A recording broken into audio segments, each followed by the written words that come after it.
Elaine Timbol and Elvin Laceda are co-founders at Sakahon. So hello Elaine, hello Elvin, welcome to Startup Podcast. We're very happy to have you dito.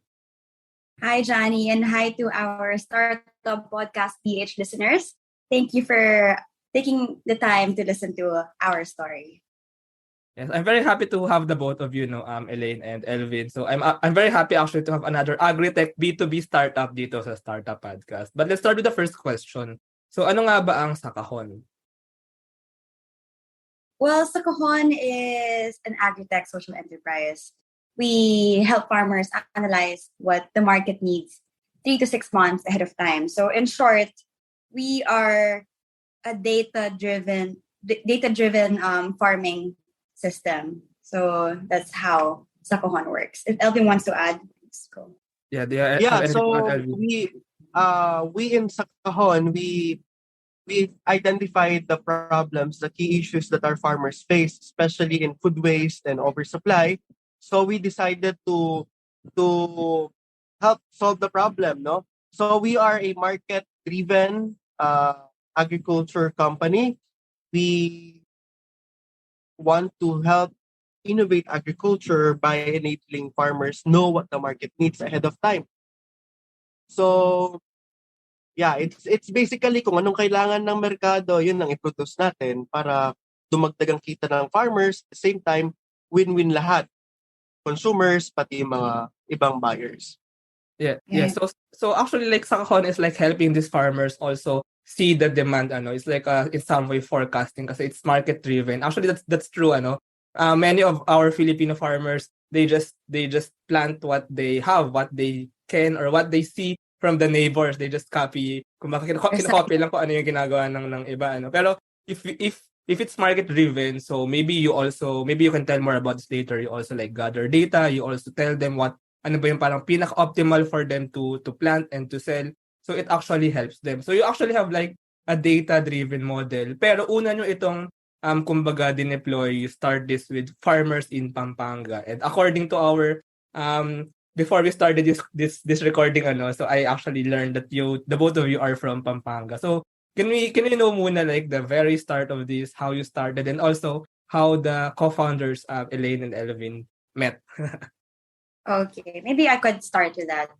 Honestly, Johnny, maybe 5 years ago or 3 years ago, before meeting Elvin, I never saw myself being in agriculture. Agriculture was a blurry industry. Like it's something I never took interest of. And but then eventually I started working for a rural bank. And rural banks here in Pampanga, they cater to farmers, fisher folks, or MSMEs. So that's when I saw that the farmers are really, they need help talaga. Kasi yung credit pala, I work in the credit department. Sobrang hindi sila kumpiyansa when it comes to lending out to farmers. So that yung pa lang yun yung pinakaunang problem na napansin ko. And eventually, when we have events where we meet with the farmers, and actually that's how I met Elvin in one of the events. And siyempre si Elvin, very driven, very innovative. And we started talking. He called me randomly. And then I took a chance. I don't know. I think he was a stranger. That's something I never really knew of. And then there we go. Elvin brought me to the farms of Florida Blanca. That's where I met the farmers that we partner up with. And I think that's when I started falling in love with agriculture per se. So that's how I got myself involved in Elvin's world in Sakahon also. And which year was this? And Elvin, can you tell your part of the story? Your own version, Elvin. Yeah, sure. Actually, we are kumbaga sa tinadhana kami ni Elaine, no? Kasi we came from different worlds, different backgrounds, but in the same sphere of, they are in rural banks, which is also catering majority in agriculture. And I am from a family of farmers, and I lived and was raised in a farming area in Lubao. So firsthand, I know the hardship of agriculture, of farming, and lolo ko rin fisherman siya at magsasaka. So alam ko yung hirap ng buhay ng pagsasaka. So yung storya ko naman, kapag nagkaroon akong oportunidad na makapag-aral sa Hawaii under a scholarship program, I was able to gain an opportunity to start a social enterprise back in Hawaii. It's called Rise Up Farmers, no? So, and then we realized together with some Filipino colleagues there na we need to help farmers become entrepreneurs, no? Agripreneurs. So, we created a farm school system wherein farmers can learn how to become entrepreneurs. And then dumating opportunity to help farmers access loans. So that's why we met, no, kami ni Elaine.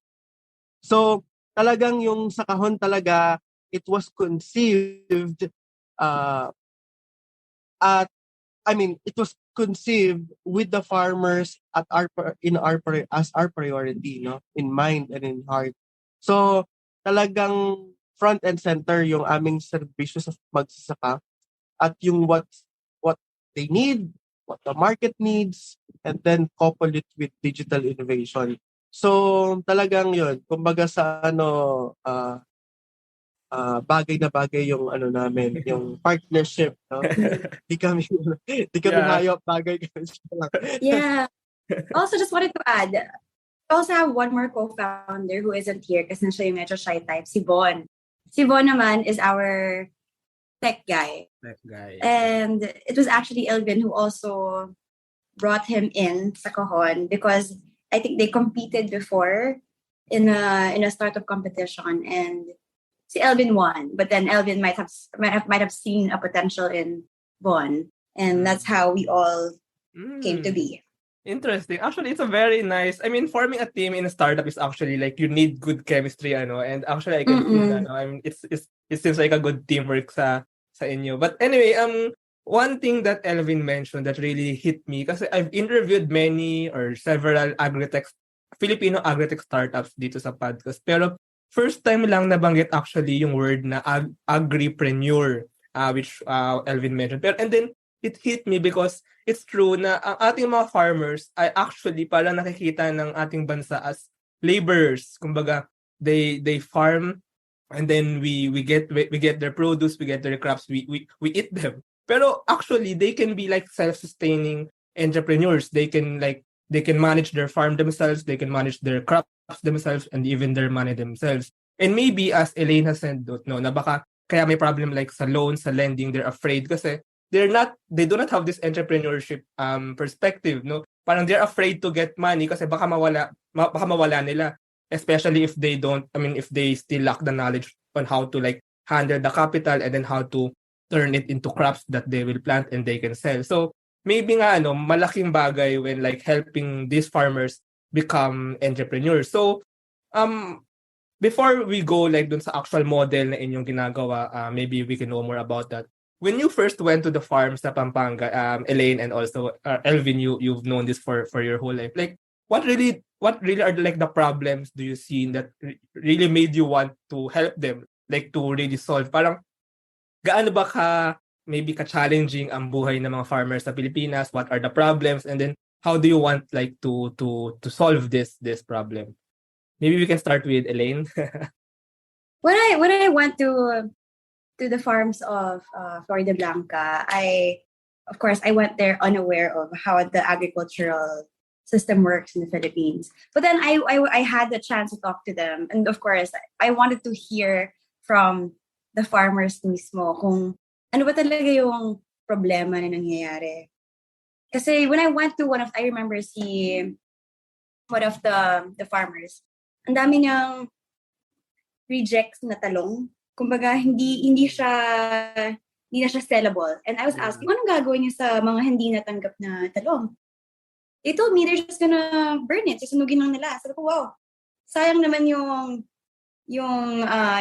talong na yun. Tsaka yung mga nilabas yung capital for that, right? Sabi ko, why is this happening? Sabi of course, hindi nila ma-meet yung wants and demands ng market. And that's where we wanted to come in and help so that they know what the market needs. So that's when we started brainstorming about Sakahon. I think that's the first part na nakita namin. Of course, second, I think this is what every AgriTech wants to solve, which I'm so happy about. It's the income gap. I mean, they're earning super little, and it's unacceptable because they're always being taken advantage of by the traders, and that's also what we want to be a part of. We want to solve that part also. That's for me. Actually, yeah, yung problema nung eggplants, parang recently may news din about yung kamatis na napakaraming nasayang. So it's actually a problem in the whole Philippines, Parang nagtatanim yung mga farmers, hindi naman na, maybe hindi na ngayon yung kailangan ng merkado. So parang oversupply na siya. So hindi na siya nabebenta at the right price. So lugi yung farmer. So but if we look at data, maybe we can do something about that. Do you have something to add, Elvin? Yeah, agriculture is very complex, no? When we go there sa farms, no, you can just imagine yung stress, no, ng mga magsasaka. Kasi ang dami nilang outside forces, external forces na makakaapekto sa kanila na it's beyond their control. Like for example, yung weather, that's one thing. Second, yung presyo, hindi nila control yung presyo. They don't even know anong presyo bukas ng mga gulay nila. So, what we do in Sakahon, we created an ecosystem where data is flowing, and at the same time, the main goal is for the farmers to really have control over their products, no?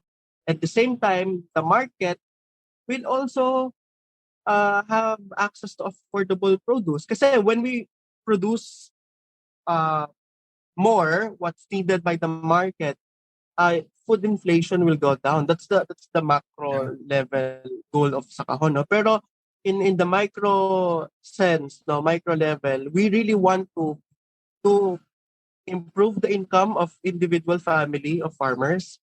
Second, to show that young entrepreneurs like us, no, can compete in the market, in the sector. We want to show na pwede pala na maging fair trade social enterprise sa agriculture. Pwede pala mag-exist na merong successful AgriTech company that deals with, kumaga, we can say na yes, you can say that we are a middleman, but middleman with a heart. So possible pala yung ganong sistema.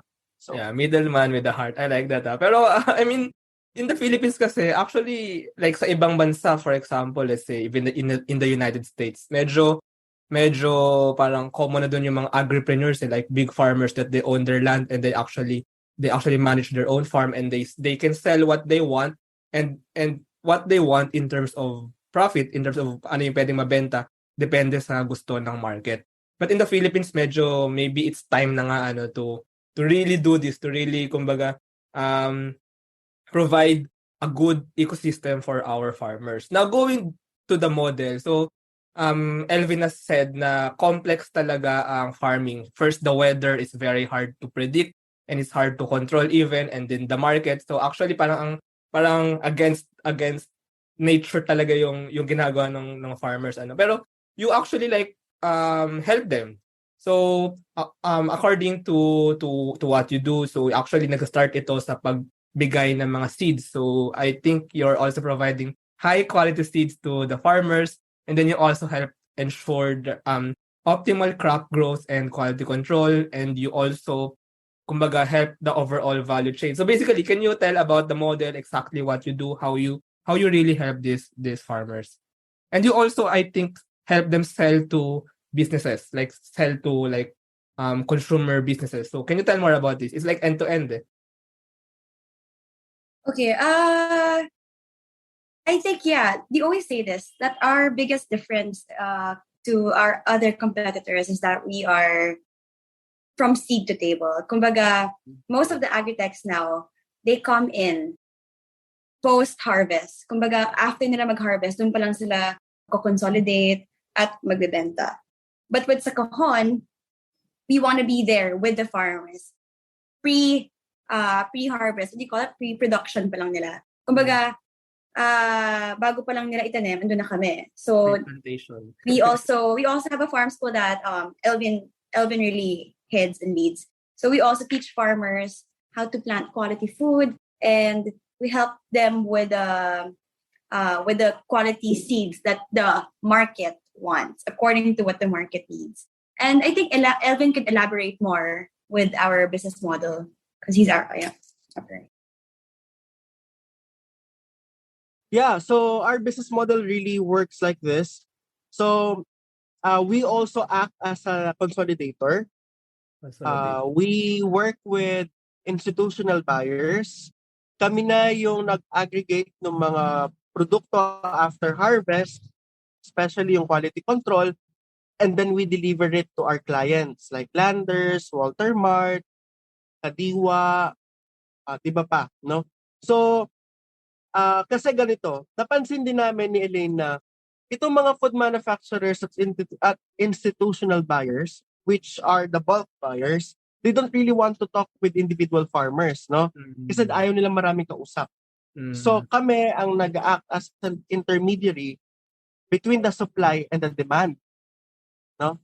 So in this way, we gather the data, we enable farmers analyze and project what the specific market needs, no?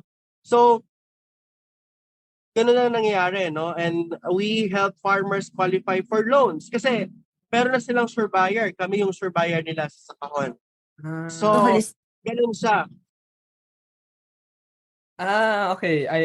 Yeah, it's actually very clear now that you've said, no. So farmers mag-start seed, planting and then harvesting. So they have this produce, these crops. Pero actually, maraming farmers yan, maraming farms, maraming lupain, maraming mga tao na ang institutional buyers like landers na for example, ang gusto nila if they will buy like for example talong or for example some crop, gusto nila bulto-bulto, sobrang dami na hindi naman kaya i-serve ng isang farmer lang. So what you do as a middleman with a heart is you actually like consolidate the I really like that term, middleman with a heart. Consolidate the produce para more than like just connecting them. It's actually like helping, it's a win-win kasi for both sides, diba? So you're actually solving the problem of both sides. And it's actually like ensuring that the farmers can really sell what they have planted. Now go into the buyers again, so is it hard? Is it difficult like talking to them? Is it like, I mean, maybe seasonal din yung mga gusto nila na produce. So is it like difficult negotiating with them, talking with them with regard to what the farmers have? And just to see the picture, pwedeng malaman like example ng mga produce ng mga crops na binibili usually ng mga buyers nito. Just to give like a broad picture. I think Elvin is the better person to answer that, yeah. Sure. Add ka din, Elaine. So, for example, no, lahat ng lowland vegetables natin, like the pinakbet variety, like squash, talong, okra, sitaw, ampalaya. So, we have those, no? We supply those. Tama ka rin, minsan mahirap din makipagnegosasyon, lalo na yung mga farmers na nasanay na dun sa trading system, dun sa traders system, which is, nakatali sila dun sa trader kasi nangutang sila dati. So, kahit mataas naming bilhin yung produkto, dahil nakatali pa rin sila dun, so, wala tayong magagawa. Kaya ang ginagawa namin ngayon, unti-unti, we are helping farmers qualify for inclusive loans so that unti-unti sila makawala dun sa mga traders na very disadvantageous yung sistema. So, with Sakahon, we're helping them talagang supply us. Kasi ganito yun. So, yung mga institutional buyers, that's the only way the farmers can earn through bulk buying. Yeah. Pero they don't pay real time, no? They pay in terms, no? Farmers cannot do that. The reason why they go to middlemen and traders, they are paid real time kahit mababa. So kami kay Sakahon, we're trying our best pay real time or at least ilang days man na terms.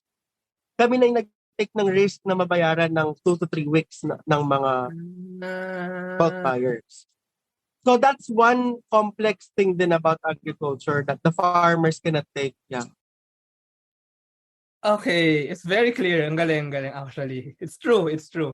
Um, Itong mga tali na ito, actually, somehow, correct me if I'm wrong, especially din sa mga nakikinig nito. Baka may mga mali akong terms na masabi. But somehow, na-exploit yung, kumbaga, kahirapan, quote-unquote, ng mga farmers. Kasi, na-force sila na itanim or gawin or ibenta at a low price yung kanilang mga produce dahil sa mga quote-unquote tali na ito. So when you Yeah. come in, when Sakahon comes in, when the model comes in, it's actually win-win kasi I mean, you're like hitting two birds with one stone. You're actually also somehow freeing up these farmers, yung tali, kumbaga.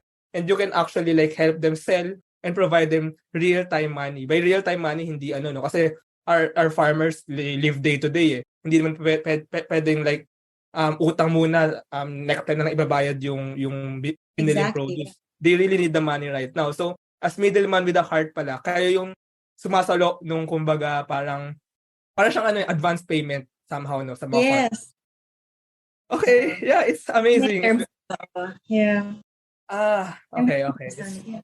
Yeah, so salamat din sa pag-explain sa akin at sa mga tagapakinig nito no, yung problema at how you come in. But in terms of working with the farmers, kamusta naman ang experience? Parang hindi ba sila parang may hesitation o baka nagdududa, baka are you really good people or something like that? Or I mean, can you just share like stories talking and working with these farmers, maybe successes and even some challenges? So maybe Elaine and Elvin can share about that. Yeah, for sure. Of course, hindi naman 100% na lahat makukuha namin. And also, that's also another advantage for us. Elvin has a good relationship with the farmers because he is a farmer himself. So it's easier for him to talk to them. And yeah, Elvin, you share your stories.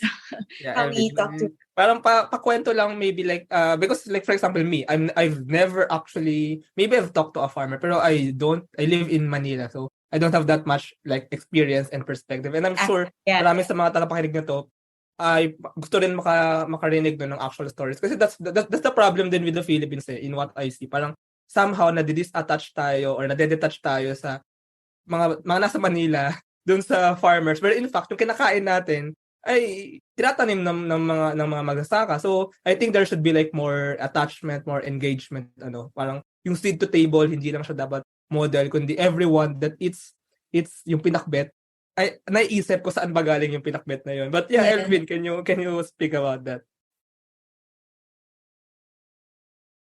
Sure. So ganito, no? For example, yung mga farmers na we're working with like Gemma, si Nanay Gemma, she's the president of a really hardworking and functioning association of farmers in Lubao, Pampanga. So they're able to really catch up with the innovation that we are introducing. Dati, for example, pag peak season ng kamatis, it is only sold for 3 pesos, no? Pero kay Sakahon, hindi kami bumababa ng 10 pesos kapag umaabot ng 3 to 5 pesos yung presyo ng kamatis. So that's one way we're helping them. And sabihin na natin, for example, sa isang week, 5 tons lang ang makuha namin kamatis. Hindi lang yung farmers na nabilhan namin ng 5 tons ang natutulungan namin. We are actually disrupting the price model of the whole village. Kasi mapipilitan yung ibang traders na, binili ni Sakahon ng 10 pesos yun. Dapat we will be higher than them. Yeah. So, ang kaganda ng ginagawa namin, we are not only helping those we directly bought, but the whole village as a whole. It's like parang you're moving that's the one market, example in Timbol. Yeah, Totoo yun. Kasi kadalasan ng mga magsakay matatanda na, no? At with that age, some of them are not keen to innovation, social innovation, much more to technological innovation. So, kaya meron ding mga communities na nahirapan kami introducing this new kind of idea or project. Pero ang kagandahan, when we show na we are with them, We know their pains, what their pains are, and actually, may premium pa kaming pagtulong sa kanila. For example, yung mga hindi nakarehistro sa Department of Agriculture, we're helping them for free to register sa registry system. Kasi through that registry system, they can get benefits, no? So with that, nakukuha namin we are building trust and relationship with them. In terms of the challenges also, kasi we have other farmers also na mas gusto nila yung nakasanayan nila. Yeah. Because they don't wanna risk something that's new. Kung all the past years, it's been something that was working for them. So, ba't pa sila magta-try ng bago, di ba? And those are usually the older farmers. And which is, we respect naman, di ba? Yeah, that's true.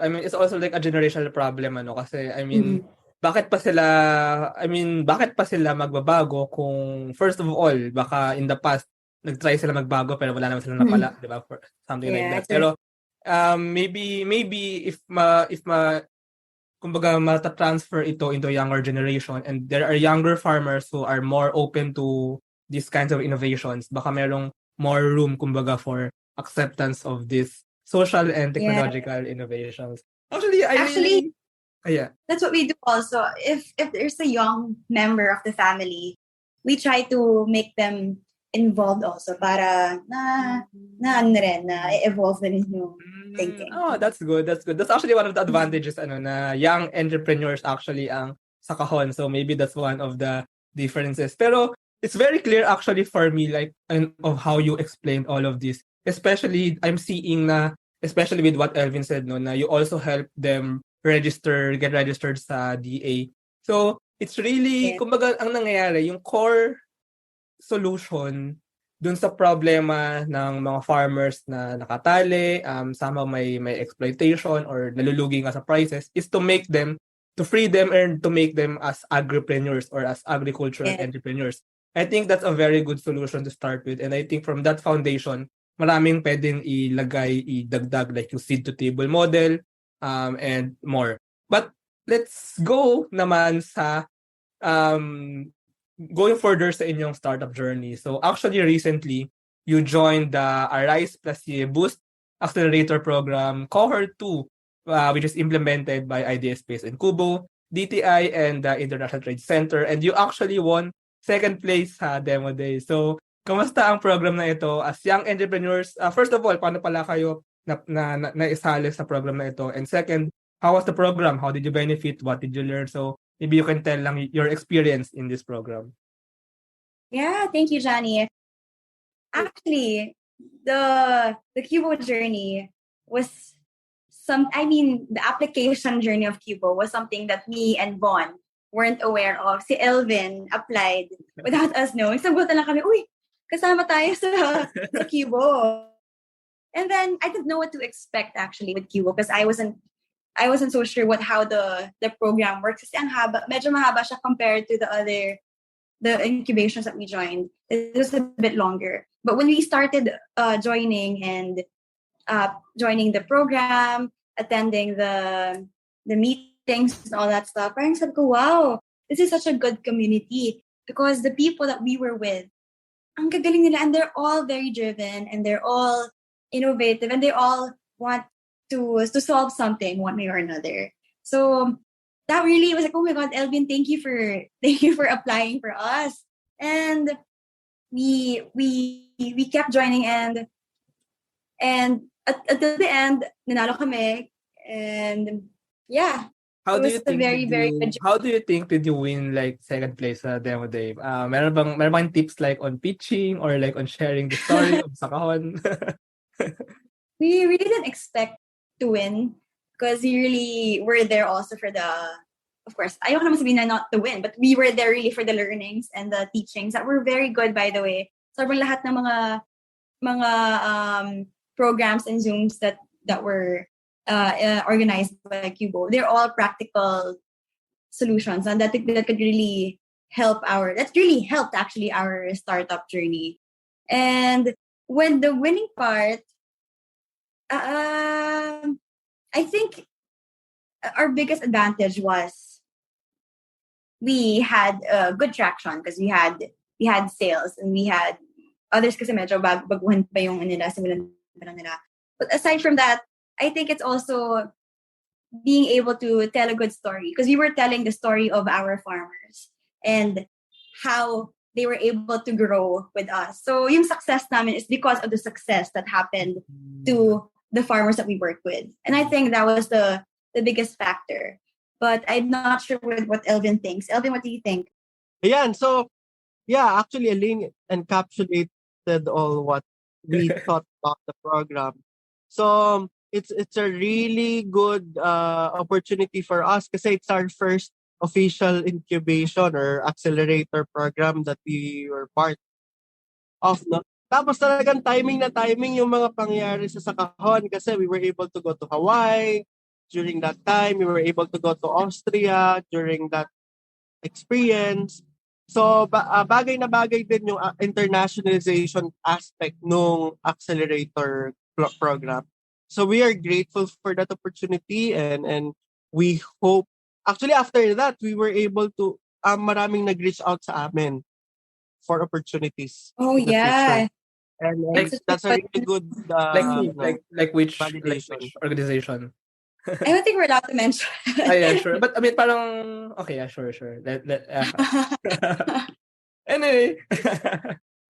But we're grateful kasi we for startup from the kasi we're based in the province. Majority of the startups are from Metro Manila. We are based in Pampanga. And to be reached by VCs or organizations with international reputation, it's a really good validation to us that we're doing. We are in the right direction. Definitely. It built our credibility. Parang feeling namin, okay, Sakahon is on another level because of the help of the Cubo community, from the kasabayan namin ng mga participants to the mentors that were helping us along the way. Lahat na a-apply namin sa business namin one way or another. But Sakahon naman talaga is actually on another level, kasi I want to know more about lang, you mentioned about the traction and the success of the farmers is like also our success. I really like that that phrase. So you're doing this now in Pampanga farms, for Pampanga farmers. So do you plan ba to bring like this model to all farms in the Philippines? Or like how do you plan like to spread even more yung model or what you do at Sakahon? Of course, the goal is to expand and to make it nationwide. Of course, it would. We feel like it would really elevate the agricultural system in our country, which is badly needed. And yeah, we're quite positive, right, Elvin? Because we always talk about this. How do we expand further? Because right now, from trying to reach the neighboring central Luzon cities, Yeah, just to Elvin. give my 2 cents before we go to Elvin. Kasi for example, if you focus in Pampanga, maybe may similarities like sa geography and geology ng farm sa Pampanga. Second, yung demand ng merkado sa vicinity ng Pampanga. Maybe when you like go to other farms, iba na yung like terrain, iba na yung style ng lupa, iba na yung best itanim, tsaka iba na yung demand ng merkado. So medyo kailangan mag-diversify in terms of produce. So baka may mga ganung aspects din kayong tinitignan. Is that right? What do you think, Elvin? We are in our pipeline, in our 5-year plan, we really would like to highlight yung mga best produce ng Philippines, no? Ang dami na nagre-request sa amin to expand sa Sakahon in Central Visayas, in Mindanao. Kasi we have partner farmers din naman sa Davao City. So, we know that the agriculture, ang challenge kasi natin, di ba, we are an archipelago. Logistics is our challenge. Pero yung mga produkto sa Mindanao, it's heavily needed in Luzon. So, that's one thing we want to bridge as well. And our ultimate goal talaga, our ultimate goal is to produce export quality agricultural products, either fresh or processed. So that's in our pipeline then. Kasi that's the only way our agriculture sector can compete and farmers can earn better. Yeah. And sana nga yung mga in-export natin ay direct from the farmer. So hindi na siya seed to table, seed to export, or seed to Yeah. seed to another country's table. Anyway, Yeah. so maraming salamat. I really like this conversation, and salamat sa pag-share ng story ni Sakahon, and sa pag-share ng actually what you really do. So just to end this conversation, maybe Elaine and then Elvin can share lang parang what do you really want, or maybe what's your vision, what really do you want to see pa in the future with Sakahon, and how do you want our listeners or like any Filipino to know Sakahon. So can we end with that? Okay. Well, thank you, Johnny. It was such a fun podcast.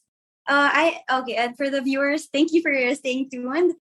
I don't want to pretend like I'm an agri expert. Honestly, I am also trying to learn more about the agriculture industry by immersing myself to our partner farmers. And I think if other people could also do that and understand our farming situation, our agricultural situation in the country, it would really help a lot. I always tell Elvin, it doesn't matter if it's Sakahon who gets to solve the problem here in the Philippines, as long as we are able to, in a way, be a part of that solution. It's such a big it's so fulfilling, and I want the viewers to remember Sakahon as the startup that really has a heart for the farmers and is willing to be a part of the solution in any way we can in the agricultural system here in our country. Elvin? Yeah. Yeah. It's always a pleasure to work with like-minded people, like Elaine, Von, and all our partners, because we are gathered and we want to solve this challenge sa agriculture because of our belief na when farmers win, we all win. That's the best way to deal with any problem, no? Agriculture, anything. So we want everyone wins so that we can perpetuate, we can continue, we can sustain agriculture in the Philippines so that many young people will see agriculture as a profitable career. Yeah, and also just to add, Johnny, you don't have to be an agricultural person to be able to help our agricultural system. And I think I am also one of the non-agri experts who want to be a part of the help in the agricultural system. So any listener right now, you guys could be a part of the solution in any way that you can. Yeah. Anyone can actually help like in the agricultural industry because if our farmers win, everyone wins. Yeah. So maraming salamat, Elaine and Elvin. If our listeners pala want to know more about Sakahon, maybe you can lead them to the website or maybe social media channels. So just give them where they can go to if they want to find more information. Yeah. Well, you can contact us on Facebook. We have our Sakahon page. We also have our website, www.sakahon.com. Or you can email us at hello@sakahon.com or elvin@sakahon.com or elaine@sakahon.com. So yeah. All right. Salamat. Thank you. Thank you. Thanks, Johnny. Thanks, Salamat. everybody. Thank you very much to our 32 patrons. This episode is super powered by TechShake, Asia's most active Philippine-based startup ecosystem builder creating bridges with investors, corporations, and governments. 1 CFO, tech-enabled CFO, bookkeeping, and tax services for startups and SMEs. Take 5 Outdoors, the best guided outdoor adventure tour in the Philippines. They specialize in hiking and mountaineering trips. Benjoy's Food Products, the home of premium bacon ends, tapa, and tocino. D-Buzz, Web3 microblogging app promoting freedom of speech and content ownership. Pinoy IP Works, capture your startup's value proposition through patent and trademark protection. Packetworks, the leading enabler and only Internet of Things social enterprise in the Philippines. Looking for buy and sell online with Sigurado sellers. And NutriCoach, the all-in-one productivity tool for dietitians and nutritionists. This episode is powered by Pareto Consulting, AltSwitch, ePlayment, Tuala, and Hive Energy PH. AskLex PH Academy is our official e-learning partner. Get certifications on Lean Six Sigma, project management, data science, and many more. Support the podcast through the links in the description.